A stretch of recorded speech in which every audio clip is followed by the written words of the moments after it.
Wir haben den 22. November und wir haben den Campingplatz Ribera Mar verlassen und fahren jetzt in Richtung Castellón.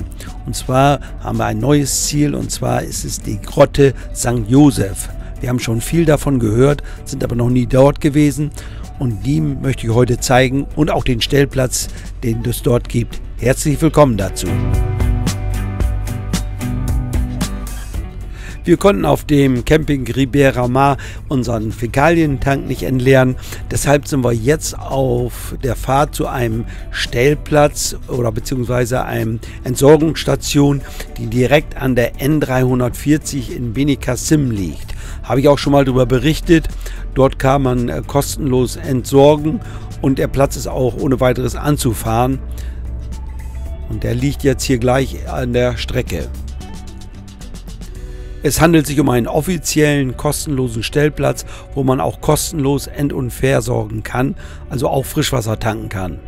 Wir nutzen den nicht, weil er kostenlos ist, sondern weil wir den gut anfahren können und ausreichend Platz dort vorhanden ist. Der Stellplatz ist hier auf der linken Seite. Er liegt hier direkt an der N340, also für eine Nacht vielleicht okay, wenn man nichts anderes findet. Ansonsten würde ich hier nicht übernachten. Die Entsorgung ist hier direkt an der Straße, also ohne Probleme kann man das Ganze hier anfahren. Es gibt hier ein Gitterrost, wo man Grauwasser entsorgen kann, und dann gibt es noch so eine große Klappe, Metallklappe, dort kann man Fäkalien entsorgen. Unser Fäkalientank hat ja ein Fassungsvermögen von 150 Liter, damit kommen wir locker 10 Tage hin, vielleicht auch sogar noch mehr, haben wir noch nicht probiert. Aber man möchte natürlich nicht mit so einer Menge rumfahren, deshalb haben wir jetzt entsorgt. Frischwasser brauchen wir nicht. Wenn man hier Frischwasser tanken will, muss man sich schon einen entsprechenden Anschluss mitbringen, damit man hier einen Schlauch anschließen kann zum Befüllen. Nach dem Entsorgen ging es dann für uns wieder auf die Autobahn, und zwar dann in Richtung der Grotte, und zwar heißt sie, glaube ich, St. Joseph Grotte. Sie liegt nicht direkt am Meer, sondern so ungefähr 15 Kilometer vom Meer entfernt. So ganz grob etwa zwischen Castellón und Valencia. Wir müssen durch die Stadt hier, um zur Grotte zu kommen, aber das ist kein Problem. Die Straßen sind hier gut ausgebaut. Von der Stadt bis zur Grotte sind es ca. 2 bis 3 Kilometer. Es gibt schon frühzeitig Hinweisschilder, so dass man auch ohne Navi weiß, wo es hingeht. Es ist jetzt Mittagszeit, wo wir hier ankommen. Wir sind jetzt kurz vor dem Stellplatz. Wir werden ihn gleich sehen. Hier links unten sehen wir jetzt schon die Mobile stehen. Angegeben ist dieser Stellplatz für 10 Fahrzeuge. Allerdings hatte ich das gelesen, dass hier großer Parkplatz ist, wo man auch die anderen Parkflächen mitnutzen darf. Angegeben ist ja auch, dass hier Fahrzeuge stehen können bis zu einer Länge von 10 Metern, aber ich habe schon gleich beim Einfahren gesehen, dass hier auch längere und größere Fahrzeuge stehen. Wir haben hier erst unser Fahrzeug abgestellt und haben uns umgeschaut. Dann haben wir gesehen, die grün gekennzeichneten Flächen sind eigentlich hier die Stellplätze für Wohnmobile. Die sind aber fast alle belegt.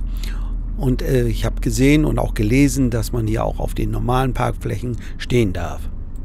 Geschätzt würde ich sagen, stehen an dem heutigen Tag mehr als 30 Wohnmobile hier auf diesem Stell- und Parkplatz.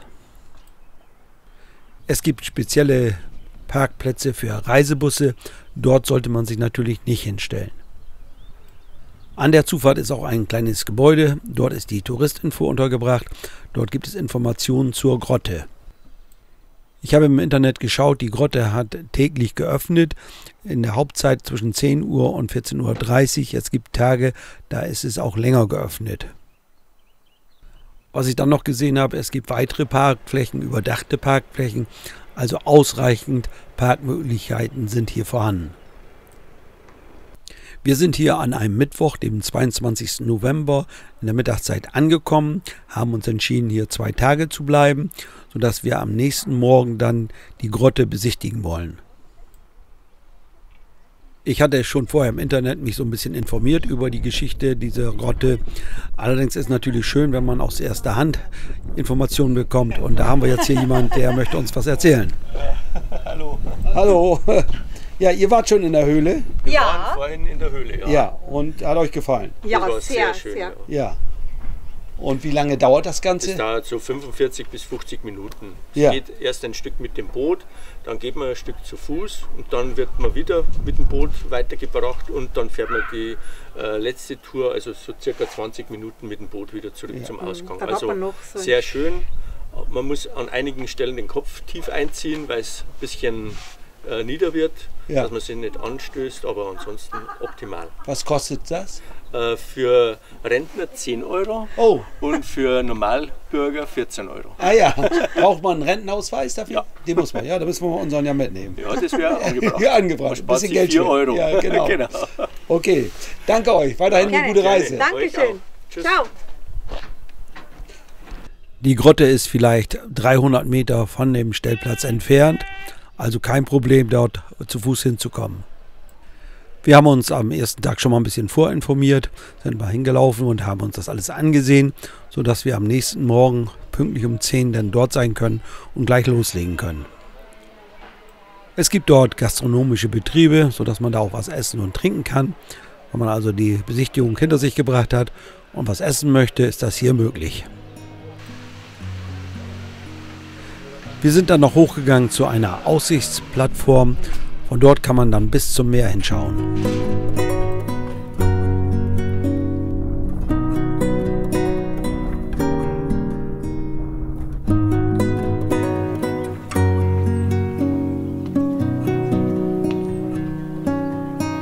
Am Abend waren dann alle PKWs vom Parkplatz verschwunden. Es waren nur noch die Wohnmobile da. Es wurde schön ruhig und wir haben gut geschlafen. Der nächste Morgen, jetzt mal ein Kontrast. Wir sehen doch schon ein etwas älteres Wohnmobil neben unserem neuen stehen. Ich würde mal schätzen, das Fahrzeug, das alte, ist mehr als 30 Jahre alt, vielleicht sogar 40. Ich weiß es nicht genau. Aber man sieht, sowas bewegt sich immer noch und funktioniert immer noch. Für uns ging es dann morgens gleich um 10 los, haben uns Ticket gekauft. Mit Rentenausweis zahlt man, wie schon gesagt, 10 Euro pro Person. Man darf in der Höhle nicht überall fotografieren oder filmen und auch nicht mit Blitzlicht arbeiten. Ja. Bei der Grotte handelt es sich ja auch um einen unterirdischen Fluss, der mit Booten befahrbar ist. Und so steigen wir jetzt hier in so ein kleines Ruderboot ein, das so mit ca. 10 Personen besetzt ist. Wer leicht Platzangst bekommt, der sollte so eine Tour vielleicht nicht mitmachen. Der gesamte Fluss ist etwa 2750 Meter lang. Davon sind 800 Meter für den touristischen Bereich freigegeben. Nach einer Bootstour von ca. 15 Minuten geht es dann zu Fuß weiter, einige 100 Meter allerdings nur. Man hat hier auch Wandmalereien aus der Steinzeit gefunden. Ich kann nur einen kleinen Eindruck davon wiedergeben hier, wie es dort aussieht und wie schön und interessant das Ganze ist. Wer sich für sowas interessiert, der sollte auf jeden Fall selber hinfahren und sich das Ganze mal anschauen. Wir haben es jedenfalls nicht bereut. Bewegt wird das Boot durch den Mitarbeiter, der mit einer Stange sich abstößt, entweder vom Boden oder von der Felswand. Das Ganze dauert 45 bis 50 Minuten und ist sein Geld auf jeden Fall wert, diese 10 Euro, die wir dafür bezahlt haben. Unsere Entscheidung, das gleich am frühen Morgen zu machen, die Besichtigung, war, glaube ich, richtig, denn später kamen einige Busse mit Touristen und auch Kindern, so wurde es dann dort etwas lauter. Wie das so manchmal ist, zufälligerweise treffe ich jemanden, mit dem hatte ich schon vor Jahren telefoniert, konnte mich aber so nicht mehr richtig daran erinnern. Wir kannten uns nicht persönlich, aber er sprach mich an und wir haben uns unterhalten und er konnte noch einiges berichten hier über die Region. Ich habe hier auf diesem Stellplatz den Carsten getroffen und Carsten ist ein Wanderer oder wandert und der ist hier auch gewandert. Carsten, erzähl uns ein bisschen hier was zu diesem Wandergebiet. Ja, hallo Hartmut. Ja, sind wir hier geblieben und haben mal geguckt, was man hier so erwandern kann und haben eine tolle Tour gefunden. Die geht also hier hinterm Wohnmobil praktisch so ein bisschen durch den Ort hoch, geht relativ schnell auf eine Gesamthöhe von 440 Meter hoch und hat traumhafte Blicke auf das Meer, weil man also hier ja in der Nähe das Meer im Grunde hat und man hat also wirklich sensationelle Ausblicke. Es war als mittelschwer beschrieben, wir haben es gar nicht so anspruchsvoll erwartet. Es ist auch für jeden, der halbwegs gut zu Fuß ist, machbar, aber es waren doch auch so schmale Wege, wo es auch über einen Grat drüber ging, wo man auch wieder auf die andere Seite des Tales gucken konnte. Es war richtig toll und waren richtig tolle Blicke und ja, es waren 8,5 Kilometer und dementsprechend wussten wir abends, was wir getan haben. Wunderbar, danke dir, Carsten. Gerne. Ciao. Ciao. Das war jetzt vielleicht eine Anregung für alle, die mal Lust auf Wandern haben. Also diese Möglichkeit gibt es auch, das von diesem Stellplatz aus zu starten. Es gibt hier Toiletten, die man also auch kostenfrei nutzen kann. Dann gibt es natürlich hier auch eine End- und Versorgung. Sie ist am Rande des Stellplatzes, ist großzügig. Es gibt einen Wasserhahn, es gibt einen Bodeneinlass und dort kann man auch seine Kassette ausschütten.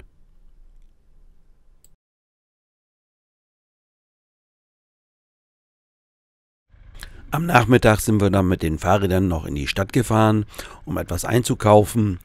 Der erste Supermarkt ist etwa 1,5 Kilometer entfernt. Die Stadt selber ist vielleicht 2-3 Kilometer vom Stellplatz entfernt. Also ohne weiteres mit dem Fahrrad zu erreichen.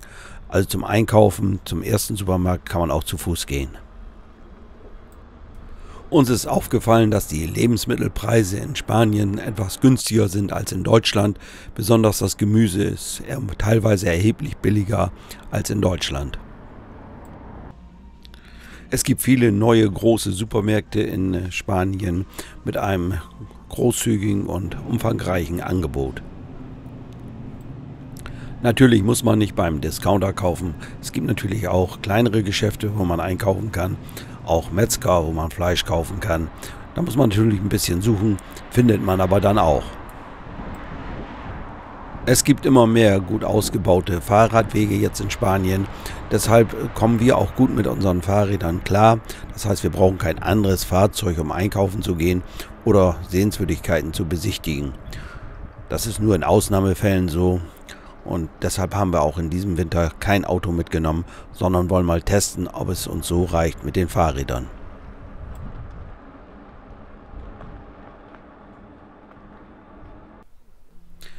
Der Stellplatz war immer unterschiedlich mit Wohnmobilen belegt, aber es war immer ausreichend Platz für weitere Mobile.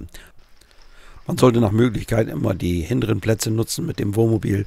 Die vorderen Plätze, die nahe zur Grotte liegen, die sollte man freilassen für die PKWs. Für uns ging es nach 2 Übernachtungen weiter.